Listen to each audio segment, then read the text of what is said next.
Hello, my name is Fa'amomoi Masaniai Jr. I am one of 25 King County District Court judges. I am the first Samoan judge in the state of Washington. It is my honor to welcome you to the Asian American Pacific Islander Month. As one of the largest and most diverse classifications, Asian American and Pacific Islanders consist of people, cultures, customs, and traditions ranging from the Indian subcontinent, Far East Asia, Southeast Asia, throughout Oceania's islands of Polynesia, Micronesia, and Melanesia. Included in AAPI are over 50 ethnic groups, rising from 40 countries. Based upon the last census in 2021 in the United States, there are over 25 million AAPI people living in the United States, and this number is rapidly rising. This is called a fasolo, and in my culture, the Samoan culture, this is provided to the elders, to the chiefs, the matais of our family and our cult in our territory. And what it is a signification that our people and our family are honoring you. So if you see someone who is of Polynesian descent wearing something of that, you understand that they are being honored by someone by wearing this fasolo. There are many members of our AAPI community here in Washington State working on our behalf.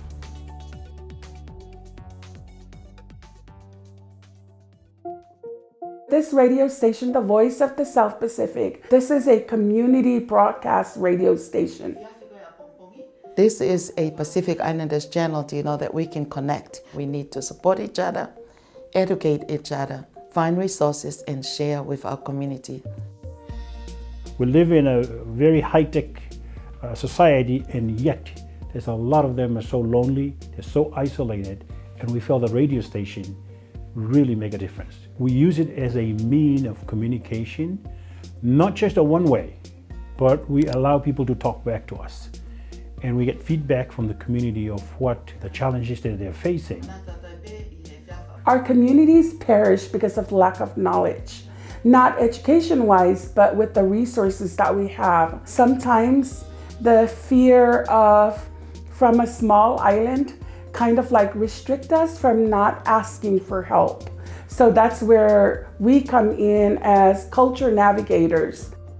During the COVID-19, people find out where is the vaccine event, what are the criteria and the guidelines for them to follow.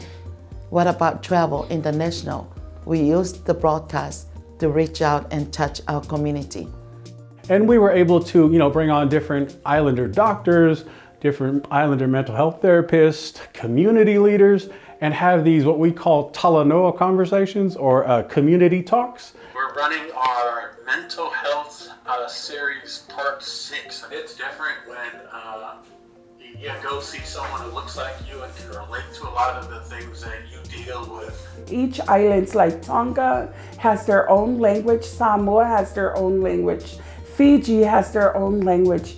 And this radio station, we are all part of this broadcast.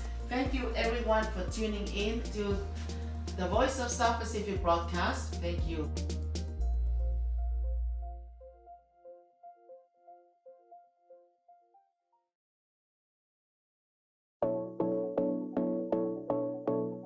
I think a lot of PI communities who migrate to the Pacific Northwest find home in Utopia. Utopia stands for United Territories of Pacific Islanders Alliance. We are Pacific Islanders, queer and trans-Pacific people fighting for access to rights, services, and ensure that we are being heard everywhere. Well, the work that we do here is replacing systems of oppression with ecosystems of care and safety for all of our communities.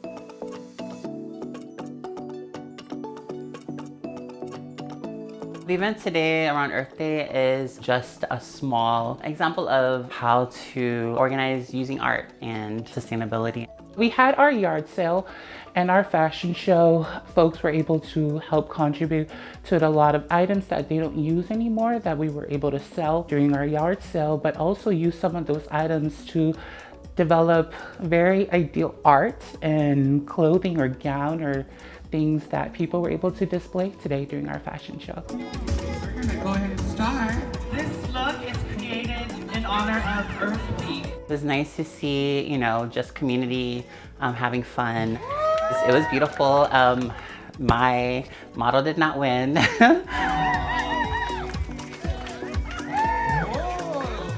We may be a small organization, but we have a lot of fight and a lot of heart. We come from a region of the planet where that was the last place on Earth to be colonized, right? So what we are doing here is trying to build sustainable systems that last for generations, that put power into the hands of community to care for our own needs.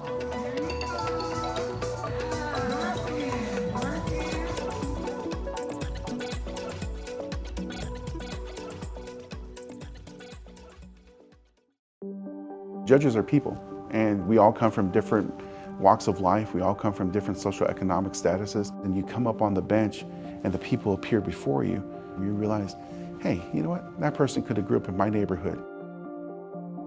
So this is the King County District Court in the Seattle division. What I handle here is multiple different types of cases, mostly DUI type matters. When you read the police report, it's a snapshot of that point in time in life. The person coming before you may not be that same person. They could be either better or they could be a lot worse. And you got to gauge that as a judge.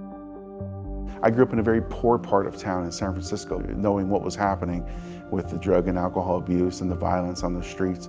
At the same time, I come from a very proud Samoan tradition. And so being a first generation born here in America, we had to struggle with growing up American or growing up Samoan. I think having that type of experience, it enriches me by sitting on the bench so that when people come before me, I understand a lot more of where they're at, what they need to do. How many days a week do you work? 2 to 3 days, okay. I'm gonna find that you are eligible for public defender. I'm gonna reappoint the public defender's office to represent you. We would joke sometimes as public defenders that our clients are the kids who didn't go to class or who sat in the back row. Well, I could tell you one thing, I always sat in the back row of every class I could, and I'm sitting here, so we're gonna rebuff that right now. It says you're in good standing and considered to be a patient sustained in remission, and he continues to progress excellently with no concerns. That's fantastic. It's not just the things on the surface. Let's pull that aside for a second, and let's look it down and see why this person is reacting. And a lot of times there's some type of trauma that had happened when they were younger. What they really need is they need help. They need understanding and they need compassion. The community courts get you to a situation where you're able to identify what the issues are, set them up with the right organizations that can help them with the treatment, get them housing, get them a job. But at the end of the day, it's the person themselves that really, really has to want to get the treatment and really wants to change and really wants to make a difference in their lives. Outstanding last treatment report. That's phenomenal. Keep up the good work. I really mean it. We try to get people to understand what they need to do so that they can be successful. We don't want to set people up to fail. We want people to learn from this and move forward and not make the same mistake again. The other day I was asked if there was pressure on me for being the first Samoan judge appointed in Washington State. And to be honest, my whole career has been built for this moment. And the only pressure that I feel is the pressure I put on myself to do the right thing and to follow the law.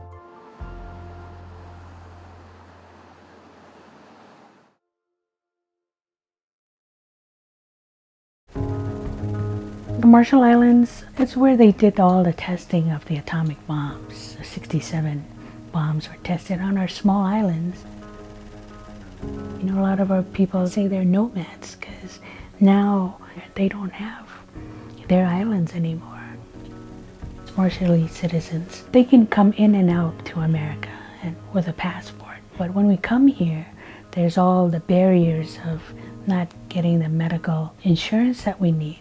Somebody said you could come in and out of America so easily, but you just can't join the party.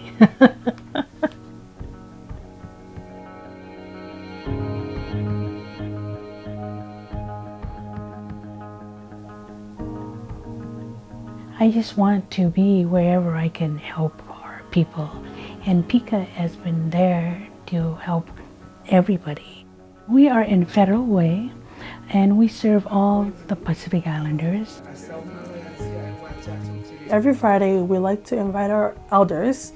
Just wanted to bring them together and have fun with them. They come in and they have breakfast, they socialize. You know, us Islanders, It could be pretty scary coming to a new place because back at home it's pretty simple and everybody's really close, but then here it's a big area, a lot of people, a lot of different people. So my job is to assist them as much as I can. If we have the resources, we go ahead and give it to them, but if we don't, we'll figure out the resources out there and try to refer them.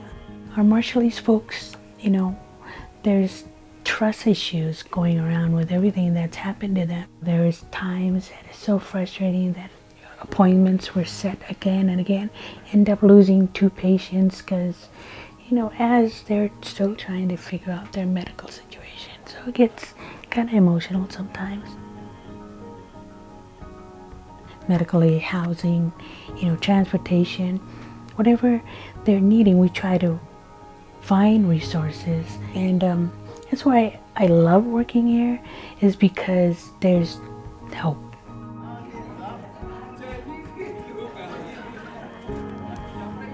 Even though we go through a lot, you know, it's been said before that we're resilient, and we're grateful.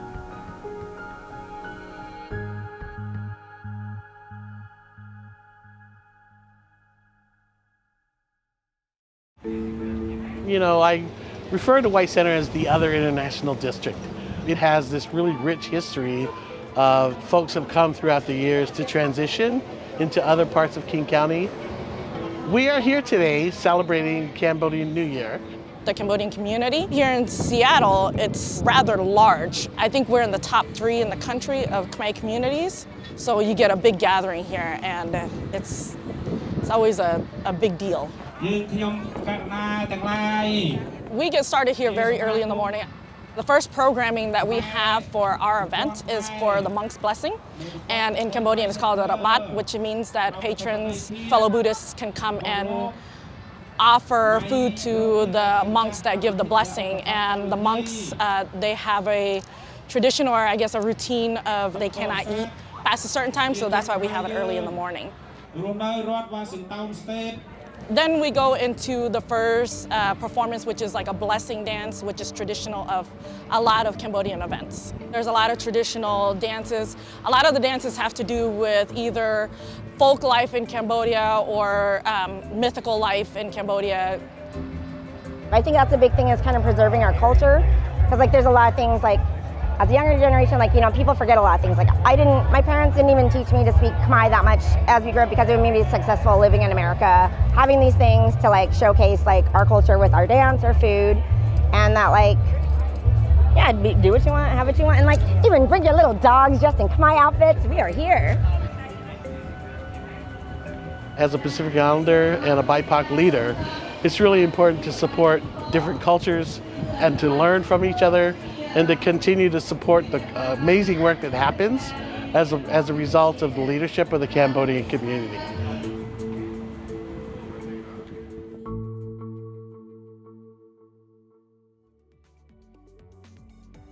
Thank you for taking your time to learn, understand, and recognize AAPI Heritage Month.